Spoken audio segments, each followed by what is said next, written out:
had such a bobble. And where is it? Oh no, I'm looking for it. I'm looking for my fried fish thing. The following video is brought to you through the generous support of viewers like you. If you like this content, then please consider subscribing, liking, and sharing this video. And for those who are in the position to donate, this channel thanks you. And so does this orange cat.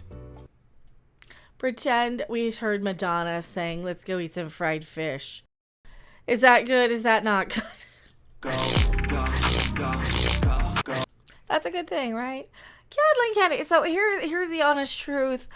Hollywood has every excuse to not care how much these fourth generation down the line, sequels and prequels and remakes and reboots and so on and so forth. You get so many of these to the point where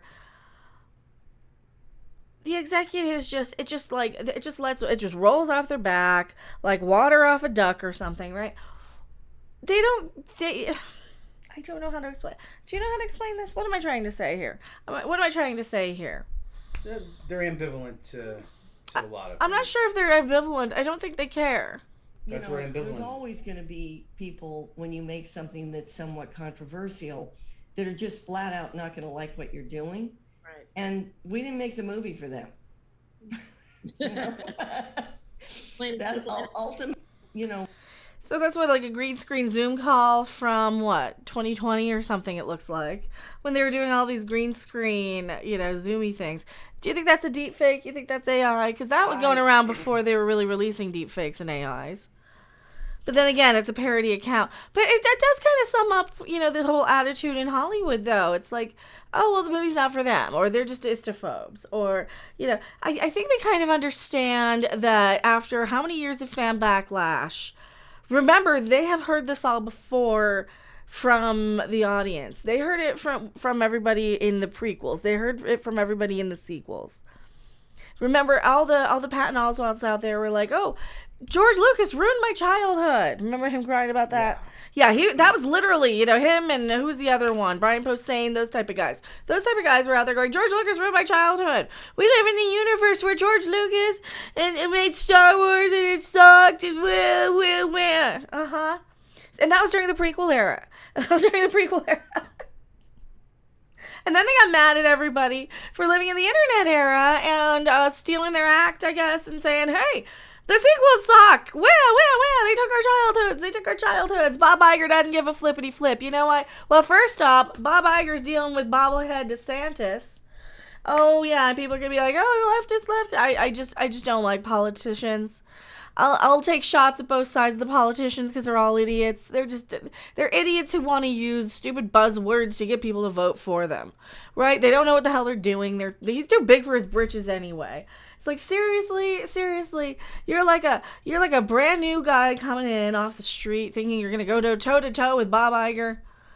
But no, I don't think. Here, do you want to explain what's going on with Bob Iger here? Bob's. You're here because you know the politics part of it. Well, Bob Iger is now. Bob Iger did the thing. DeSantis did that whole thing where he wanted to strip Disney of their Reedy Creek special tax privileges district, self-governance district. Oh, do I have another article in that? I included one. Maybe here. Yeah, I included I one. don't know, I get a weird error too. I don't know. Yeah, I'll look up how to solve that. Yeah. So what's going on is that Disney put a provision into the bill that Ron DeSantis and his gang of cronies. Oh my God, that's leaking ice. No, it is leaking ice. Anyways, they put a provision in the bill that Ron DeSantis and his gang of cronies strips up their power to run the district for 53 years. Yeah, it was one of those, the King Charles. To the last descendant of King Charles III. And Disney was sued by Ron DeSantis, by the state of Florida, and Bob Iger turned around and sued the state of Florida. And now, to rub a little salt in the wound, Disney announced they're having the largest LGBTQ night. Oh, you have that one? Where is it? rooting for Disney because they're awful too. Well, listen, there's I no hate corporatism. there's no good guys in this. No, it's just like you're basically going and rooting for Okay, now we got the scabs. Who's left of the scabs that we're watching? We're watching two of the heels punch it, duke it out. I guess. Yeah. Two people that I don't want to root for, but. Yeah. Exactly. Yeah, it's the two heels that are. Yeah. And then biggest pride to night. put it in wrestling terms. The biggest pride night. This one. Ron DeSantis came in and he pretty much. After dark doesn't. What does that imply to you? That was after the park closed. After dark, like Playboy after dark. Good evening. Good evening. We've been expecting. After dark means keep your kids at home. Keep your kids at home. This is a grown-ups night. This is probably. This is a grown-ups night. So are they? Event. Yeah, this sounds like an adult event. If it says after dark, why are you bringing your kids to something after dark that says pride? All right, this is again a case of bad parenting and being this thing that nobody can take any accountability for at this point, and everybody is out there just saying, oh, we need to ban this and ban that and boycott this and that, instead of encouraging parents to take some responsibility and some accountability and understand that after dark means adults. Why am I writing cropping it? Because at the same time, like I got a lot of backlash for calling out a piece of propaganda as such, to which I said, well, I agree with you on the point of that. Let's do away with casting couches. Let's keep some adult only spaces for adults only here, people. So you know what? I'm kind of in agreement with people, but for probably the wrong reasons. Just because I got my space. I have my expenses. I have my bills. I made the decision not to be a parent. And I think, you know what? I shouldn't be punished for it. But then there you go. And here we go. What are we getting into now? Back to the Disney DeSantis stuff now that I've preached. Mm-hmm. Oh, I thought, no, we don't want preaching and things, but we do when it's a movie. But we don't. I don't know. All right, so let's get into this. Is this one or is this new one here? It's this one. So now, Variety. Here you go. A group of executives, including Disney chief Bob Iger, Warner Brothers Discovery's David Zaslav, and Netflix's Ted Sarandos, gathered by conference call Monday evening to discuss efforts to bring in a federal mediator to help avert a Sag-Aftra strike. So, what does this mean with the writer's strike with Sag-Aftra getting involved? Do you want to explain it or should I here? Can you do it quicker? If Sag-Aftra is the Screen Actors Guild, American Federation of Television and Radio Artists Union, if they go on strike, then they just shut the lights, turn the key, and lock the studio behind them. Nothing gets done. When I mean nothing, I mean nothing. Maybe some animation, maybe some stuff that's some non-union jobs, but nothing gets done. You can't even do a news broadcast without SAG-AFTRA members. So they really want to get this one solved, and in a hurry, because they can't have two ongoing strikes. No, that's going to really slow everything down, and then the only thing will be on entertainment for the next 2 years is YouTube, which they don't want because they know that they need us more than we need them at this point. And yeah, this is where it's kind of getting entertaining, because they have seen for how long now, how many months now, bomb after bomb after bomb after bomb. What, the past year? Yes. Because we broke the habit of going to these movies. We broke the habit of the bad writing, and I think they've been using ChatGPT a lot longer than they want to let on. 2023 is going to be year of the Hollywood bomb. Yeah. It really is. And I think a lot of it is they are using the Chat GPTs. They're using these fill in the blank movies, or movie formulas. Somebody was saying, yeah, they got it down to a formula, and the audience started to notice the formula and get bored with the formula. With these movies, it's like, oh, okay, we got to change it up. It's like the algorithm again, you know. It's like they noticed the algorithm, and now I'm to the point where I got bored with it a lot. I get bored with things a lot quicker than everybody else. So I started, instead of really talking so much about what did I feel during a feeling of a movie? It's like I'm out there feeling the ice after the hockey boys have their way with it, you know? That's what I'm out there feeling. I'm feeling the glass between me and those sweaty.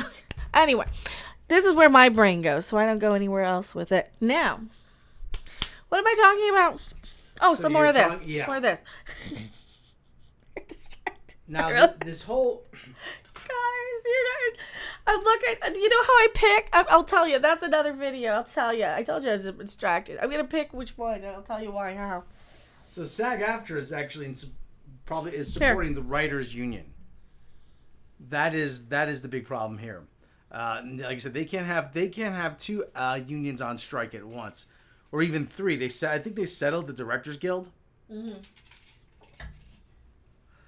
But I think they did, but they will in under no way, shape, or form use the ChatGPT. Well, okay, though this kind of relays into what Sarah Silverman is doing. She actually sued the Facebook Meta thing and another one because they uploaded her book into their database that their AI draws from.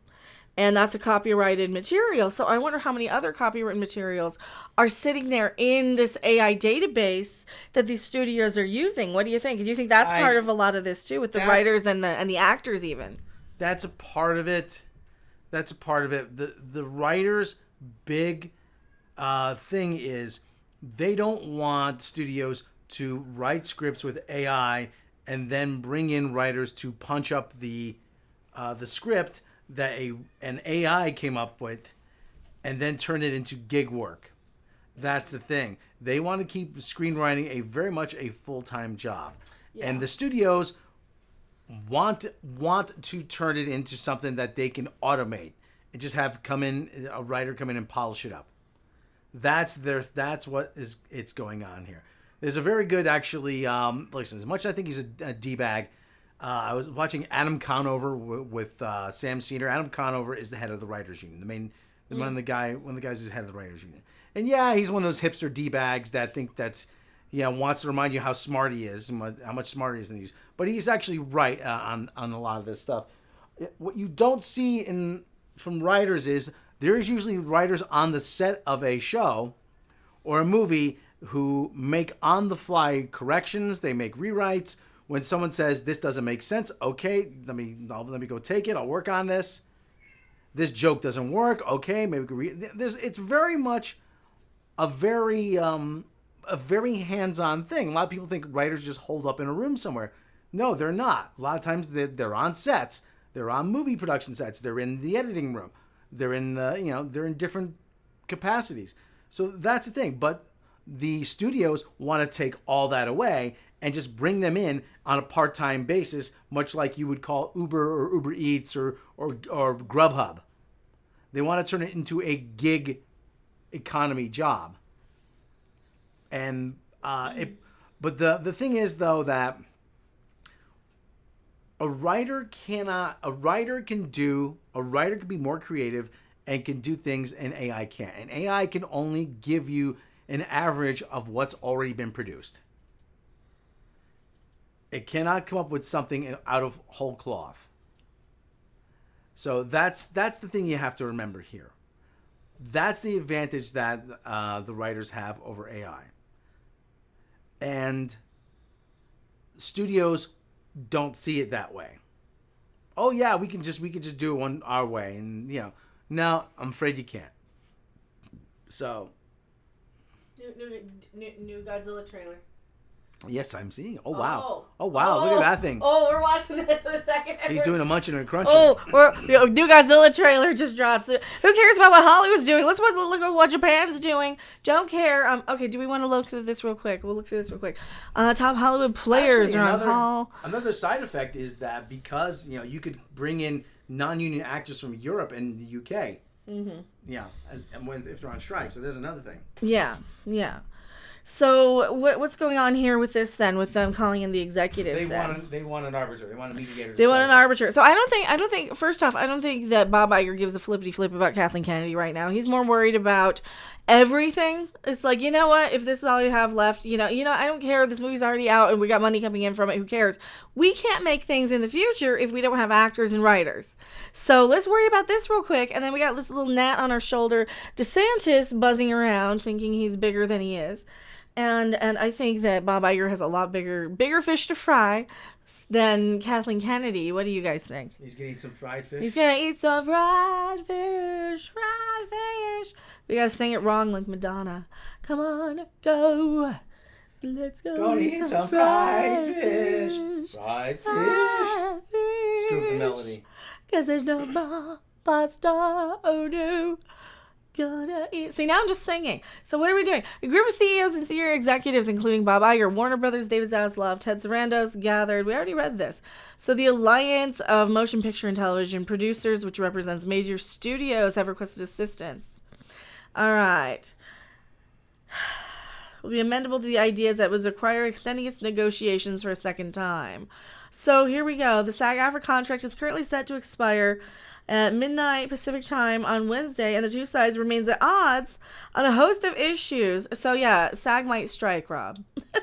Including streaming residuals. This is what I was saying. Remember when Scarlett Johansson? Streaming residuals. Yeah, and they so here's the other thing. When they're so deceptive with a lot of these box office numbers and stuff too, they need their back ends better. And when these movies are crap, because we're getting nothing but AI crap, it's affecting the actors' bottom line too when they're signing these back end deals on how much of a take at the box office they get versus an upfront salary.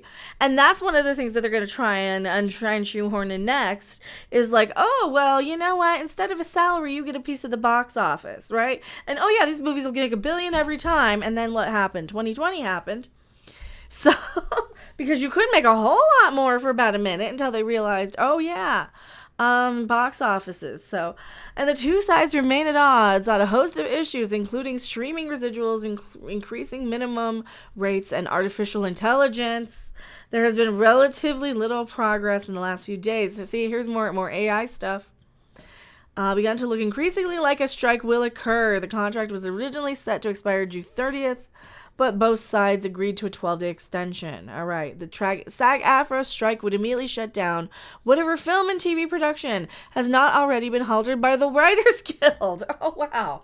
So anything that's not already broken. So then they're going to have nothing but YouTube. Mm-hmm. Which is fine for me because, hey, I live in Vegas. I can give you more than just stupid Hollywood. Do you want more than stupid Hollywood? Subscribe to this channel if you want more than stupid Hollywood.